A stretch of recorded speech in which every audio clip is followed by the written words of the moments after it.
Okay, this is going to be the actual setup of the accudrain on a pole in preparation for a physician inserting one of these at the bedside. So first, we took this long box out of the second drawer of the craning cart. We open this up. The entire accudrain itself comes pre-assembled. So all of the parts and pieces that we need are already on it. All we need to do is use the little pincher clamp here and affix that to a pole. There will be these little rubber snaps here that you need to undo to allow those pincher clamps to open up. Make sure they're out of the way, put it on the pole and release. And then you're gonna pull these little pull tabs across, fit it through the little notches there, and then that part is on. You also have a cord here that's paper wrapped up. Tear that paper off. And the cord goes up over a hook where you tighten that into place. Now eventually when you're ready, you can put this on in any position while you're flushing it, but when you're ready, remember that this red 0 right here is your 0 level. This red 0 should be at the patient's foramen of Monroe, which is also equivalent to the tragus of the ear or the external auditory canal or external auditory meatus. For flushing purposes, it can be at any level, but remember prior to connection to the patient, that should be leveled correctly. So we have it on our pole. It is attached and secured in several different spots. Your tubing will come out in a sterile plastic bag. Leave that tubing in this sterile plastic bag. This allows the physician, once the drain is actually inserted, to cut these little pieces of tape here, grab the tubing out in a sterile fashion, and connect it up to the ventricular drain. The bag also comes attached to it. We do not need to add one of those. It comes all the way up to 30 centimeters of water, 35, because just so it fits in the bag appropriately. We can adjust that to whatever level that physician tells us to put it at. Okay. For the setup of the transducer pieces, remember out of the craning cart we took out a 4-way stopcock and the flushless transducer package. The first thing that goes on is the 4-way stopcock. So point your open port down. We want that to be facing in a sensical fashion. Take the red cap off, making sure that you do not touch that end there. The red cap we will not use again. You can just get rid of that. Take the outer cap off here and twist that 4-way stopcock into place. Okay. Make sure the connection is nice and secure. We still have open-ended end caps on right here. This one, it does not matter though, because now we are going to grab our flushless transducer package, take this part out, and the white pigtail goes out, but as you put it up to the 4-way stopcock, you'll see there's only one way for this to connect anyways.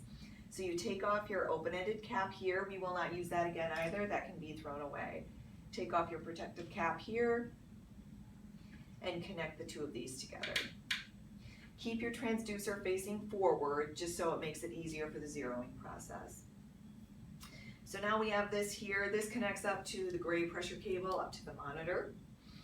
Remember, we still have 2 open-ended caps here, but now we're ready to flush it. So we're going to take our 20 ml syringe, red blunt tip cannula, draw up our preservative-free saline. After washing that diaphragm off with alcohol and scrubbing it for 15 seconds and allowing it to dry. For demonstration purposes, I'm just going to do 10. Get the air out.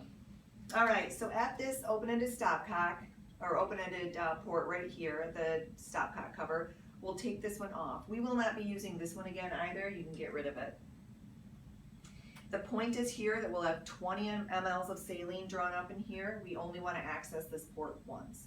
So connect it here, turn this stopcock off to the system. Leave this one open. We are going to flush out the system until a little bit of saline comes out here. At this point, I'm going to stop and I'm going to change this open-ended cap to a dead-end cap. Dead-end caps come with the flushless transducer set.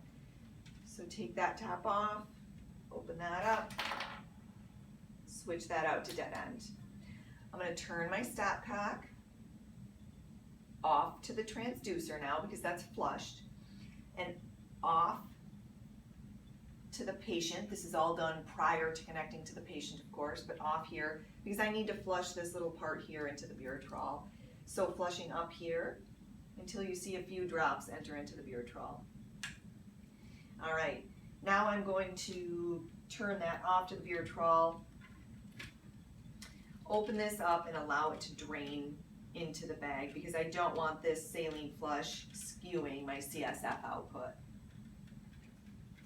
Okay, so I've flushed the transducer, I've flushed this little piece here. It is absolutely necessary to make sure that all air bubbles are out of the system. So your flushing would be a little bit more robust than what I'm doing here, but you get the idea. So now we're going to stay off to the transducer here, and now we turn this one off to the beer trawl because I need to flush all of this tubing that's currently in the sterile bag. So as I push through here, I'm going to see water come out the end of this tubing and drip into the bag, which is perfectly normal and what we're actually looking for. Flush this through very, very well until all air bubbles are gone. The biggest challenge is, of course, the yellow end cap that comes on this setup is already dead end. So it is a bit of a challenge to flush that little port there. It's not necessary to take that cap off in the sterile bag because it's very difficult. So just flush the tubing very, very well, making sure all air bubbles are gone. And then once you're done there, turn this stopcock off to your flush port, remove your syringe, grab the other dead end cap that was in your flushless transducer system, take the protective cap off of it, and place that on here. So once you're done flushing, you should have flushed your transducer, dead end cap. Flush the little piece of tubing here into the beer trawl, and then allow that to drain into the bag. And then you're going to flush the rest of the tubing all the way down. Once you remove your syringe, replace this with a dead end cap as well. Now you're ready to set it up to the patient. So you're ready to roll, you're ready to connect to the patient at this point. It would be a good idea to just set that red 0 at the foramen of Monroe and get that all set. Now it would also be a good time to ask the physician if they have any idea what drainage level they want it at. Typically, we drain in centimeters of water. Please be very, very diligent at looking at the order and clarifying because we do not typically run in millimeters of mercury. So get your order in centimeters of water and place it wherever it is that they've asked you to place it. And then at this time, you're ready to connect. When the physician is ready, they have scissors in their cranial access kit, and what they'll do, they'll have you hold the bag like this, and they'll cut those little pieces of tape. The bag will sort of fall open, and they'll be able to reach in while staying sterile and pull that out, and then connect up to the ventricular drain.